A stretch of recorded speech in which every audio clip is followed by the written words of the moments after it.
మనం తెలుసుకోవాల్సినటువంటి విషయం ఏమిటంటే బ్రాహ్మణులలో ఐక్యత అనేటటువంటిది చాలా తక్కువ ఉంది. ఈ ఐక్యత అనేటటువంటిది పెరగాల్సినటువంటి అవసరం ఉంది.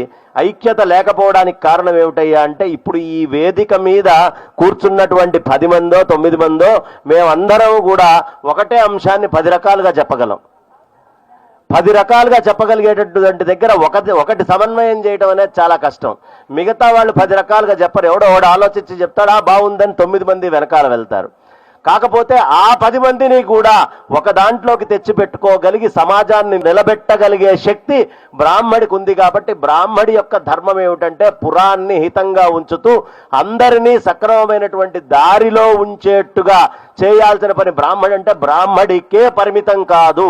బ్రాహ్మడు ఈ సమాజానికి ఈ ధర్మానికి ఎప్పుడూ ప్రతీకగా ఉంటాడు. ఇతను చేసేటటువంటి పనులు చేష్టల వల్ల అనేక మంది దానికి అవసరమైనటువంటి స్పందనని పొంది వాళ్ళ జీవితాన్ని మార్చుకుంటారు. ఈ రోజు దాకా ఈ భూమి మీద అనేక మంది జీవితాలు మార్చిన వాళ్ళు ఎవరయ్యా అంటే బ్రాహ్మణులే. ఓ ఛత్రపతి శివాజీ వచ్చాడంటే ఓ సమర్థ రామదాస్ ఉంటాడు. ఒక హరిహర బుక్కరాయల నుంచి కృష్ణదేవరాయల దాకా వచ్చారు అంటే ఒక విద్యారణ్య యతీంద్రుల వారు ఉంటారు. ఒక చంద్రగుప్తుడు వచ్చాడు అంటే ఓ చాణక్యుల వారు వెనకాల ఉంటారు.